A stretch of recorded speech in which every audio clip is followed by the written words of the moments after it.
Hey everybody, welcome back to the Photo Lab. In my last video, I talked about using the Sigma dock to program the lens. And when I talked about it, people saw me showing the lens and they asked about some of the settings on the lens. Now, I've talked about this in the bigger video that I did back when I first got the lens about what I think of the 150 to 600. But I thought because so many people are watching the video on the dock that I would explain a few more things just to clarify it for the people that have asked and also to cover off some of the stuff that you may have missed if you watched the first video. But I suggest you go back to the videos. I think this is video number 4 on this lens.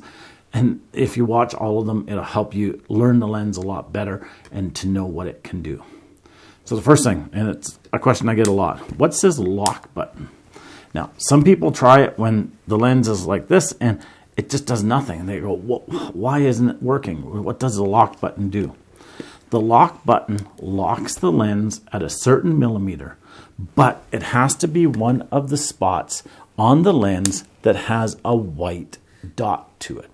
It does not lock it in between those white dots. So where do those white dots go? Well, I'm doing this without my glasses, so let's see how we do. 150 or 150 millimeters, 180 millimeters, 200 millimeters, 250 millimeters, 3, 4, 5, and 600 millimeters. You can turn it to there, you can lock it, and it doesn't move. Now, honestly, I don't use it. Why? A couple reasons. First of all, I want to be able to move my lens without having to remember that I've locked it.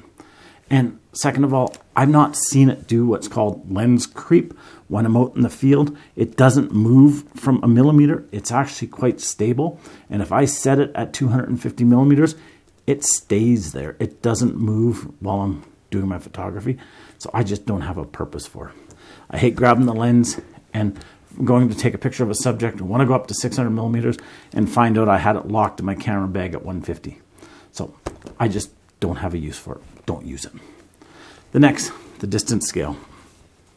Distance scale is when you're focusing. You turn the focus ring, you set it on the feet or the meters that you want to take a picture at, and you take a picture. That's what the distance scale is. Now, it works best if you're using it on the manual focus, and we'll talk about that in a second, how to get there. But you can also use it on the manual override setting to tweak a focus. So you focus on a subject and it says it's at, let's see, what have we got here? How about 10 meters? And it's saying it's just a slightly bit less than 10 meters. And you know your subject's at 10 meters. You can tweak it so it's at 10 meters. Honestly, use it in manual focus. The manual override just doesn't work as well. All right, next thing. What's the little knob on the side of the foot for? Well, that loosens it so that you can change the foot. Well, what's this little white line on the foot and another white line that's on the lens? And what are these white lines on the foot as well? Well, that's for if you want to set it so that you can mount it to your tripod at 90 degrees. So you adjust the white line to 90 degrees, or to this line here, which is 90 degrees this way. If you want to go back to horizontal, you adjust it so it's there. If you want to go the other way 90 degrees, you adjust it there, and then you lock your foot, and then when you put it on your tripod, it's exactly 90 degrees. Back to horizontal. Now, I see some people that have it set so their foot's up here. Really? Why? First of all, you're covering your distance scale. Why would you have your foot up here covering the distance scale? I think I went off on this tangent in one of the other videos. It makes no sense. Second of all, why would you put the lens on your hand? Because it's really much more awkward than keeping the foot down at the bottom, setting it so it's horizontal. There it is there. And then resting the foot on your hand. So much more simple. You can see all the stuff. Nothing's in your way. So, yeah, another pet peeve. All right, so what about the settings on the side of the camera? This is where a lot of people ask. They saw it in the video that I showed this, and they said, well, have you ever described this? Well, I did, but let's just talk about this in this video. So the first one, the very top is focus. First one you have is autofocus. The next one you have is MO, which stands for manual override. So what you do is you focus on a subject, and then you can tweak your focus just a little bit. So if, let's say you focused on someone's nose and you wanted it to be on the eyes, you can tweak the focus just a little bit if you don't want to have the camera do it. Or if you focused on something and they moved a little bit, you can track them with just by overriding it. If you want to do that, you can set your camera up to keep tracking. You can do many other things, but that's what it's there for.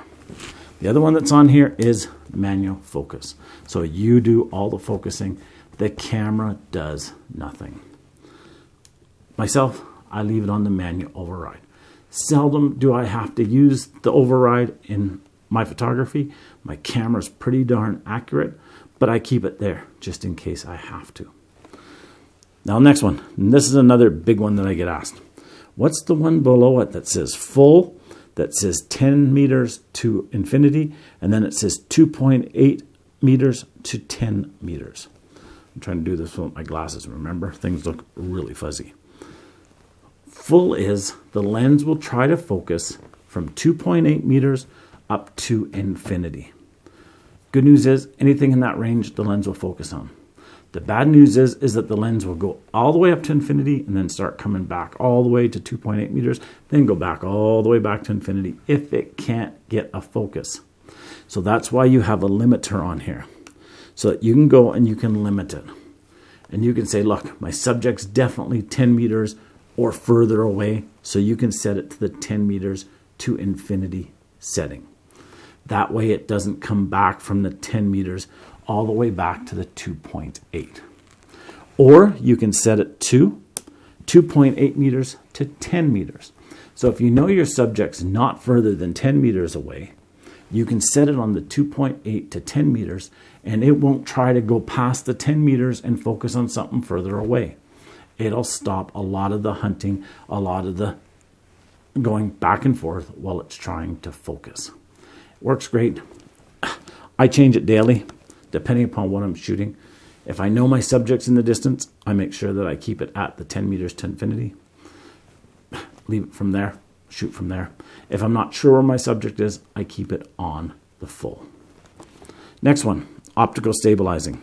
There's optical stabilizing off, 1 and 2.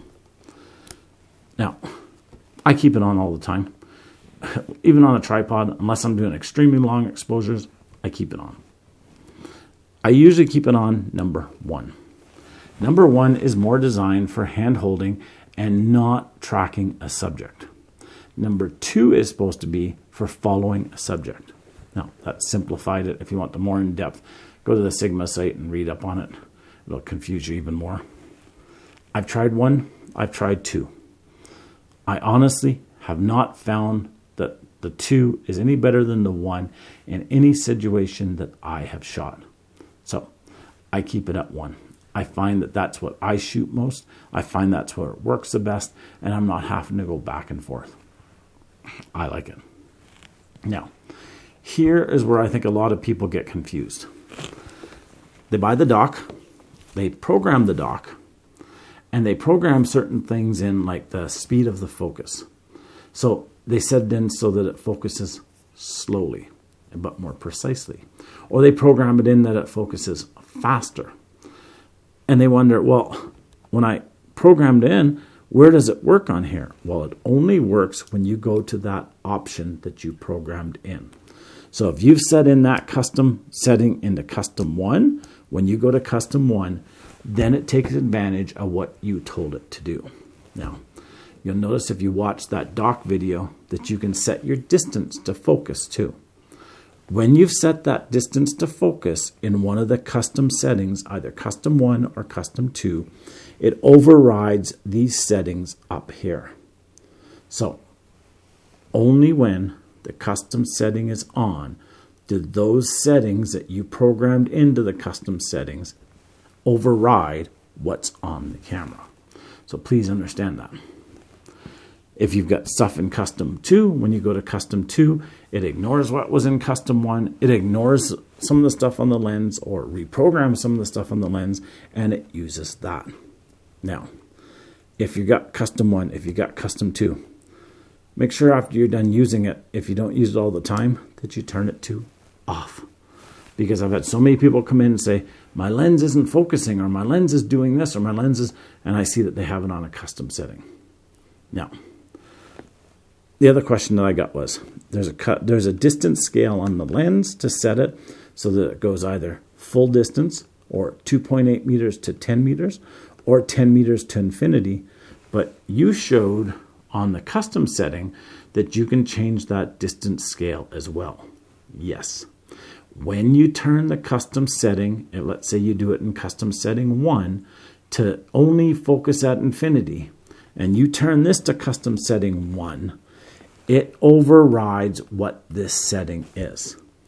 Likewise, if you've set the manual focus override to be a certain thing, it adds that or takes away from what you've got on the lens, so that when you turn that custom setting on, it is on. So custom settings override the other settings on the lens in some of the settings. If you're not programming a custom setting, if you're just programming things that are outside of the custom setting, such as going in and adjusting this to focus better, so to adjust make sure that if it was focusing ahead that you pull it back, if that's not in a custom setting, it applies it all the time to the lens. The custom setting is only when you turn it on. So that's the lens. That's talking about what's on the lens. So I hope that helped to clarify some things and to add on to the previous video where we actually went in and programmed the lens. So until next time, have a great day. Get out there and take some amazing pictures, and we'll talk to you soon. Bye-bye now.